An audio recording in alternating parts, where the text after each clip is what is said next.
Do you like being in lockdown? Locked down but not locked out. An experience of lifetime. Despite our challenges posed by lockdown, we can all agree that one thing that was in abundance is time. There wasn't much toilet rolls, but there was plenty of time.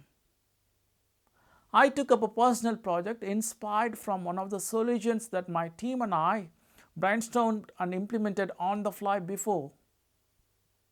A few years back, I was leading a hybrid cloud migrations project.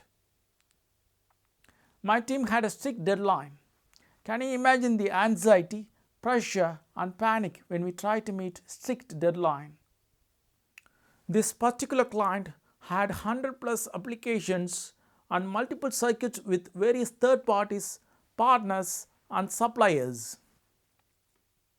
Our migration strategy had been moving all applications and infrastructure without much changes. We built the infrastructure to move the applications. Just weeks before migrations, one of the third-party circuit providers said, "Oh, we are slightly gray on the circuit delivery date.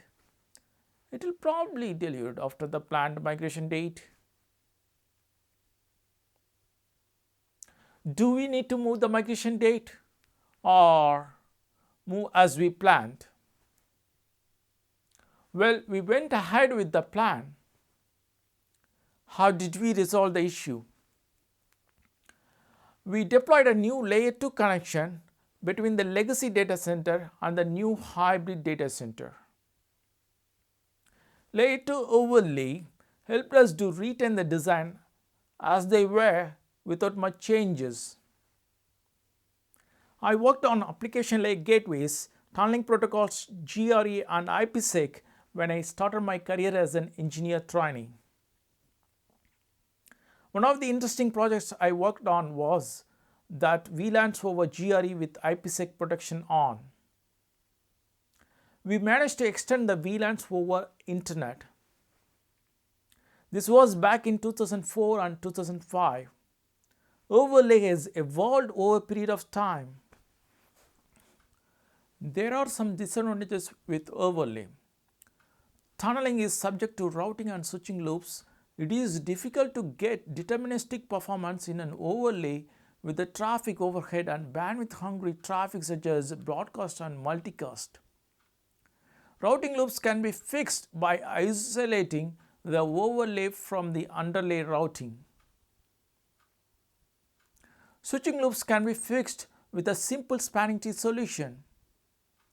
In overlay, your throughput and performance are highly dependent on the type of traffic that you send. However, these issues can be fixed by changing underlying infrastructure configurations. Though you cannot avoid overhead, but you can reduce impact of overhead and fragmentation by increasing MTU and reducing latency in the links. Similarly, broadcast and multicast can be contained at source to avoid the impact of it. Overlay is really helpful during migrations when you don't want much changes in underlying infrastructure. For example, if you want to host nested infrastructure such as a hypervisor over hypervisor, or if you want to run containers overlay or IPv6 over IPv4. I've seen one of my customers using overlay to segregate traffic between different departments over shared infrastructure to meet security requirements.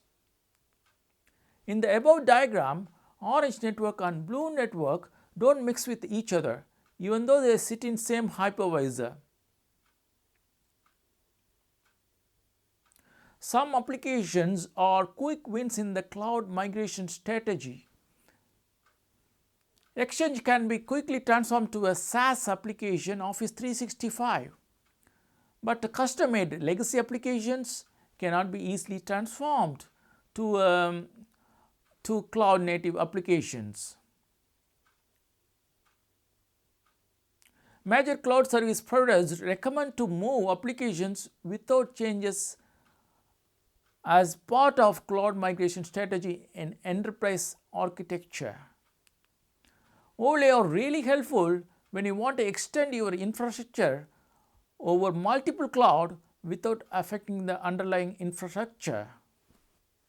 To demonstrate a use case of overlay, I developed an overlay solution over hybrid and multi-cloud environment. Think of it as VMs and containers connected to same LAN. Overlay protocols IPv6 and IPv4 are independent of underlying infrastructure. I used DevOps tools to deploy, test and destroy the entire solution dynamically. Cloud environments that I picked up for these solutions are public clouds AWS, AZURE, GCP, Oracle and Alibaba Cloud, private data center based on vSphere. Even if you don't want to deploy overlay or multi-cloud, you should be able to use just a subset of the scripts to create Jenkins multi-pipelines, configure security policies, build virtual machines, attach multi-NIC cards in the major cloud environments. I will cover the low-level details in the next video.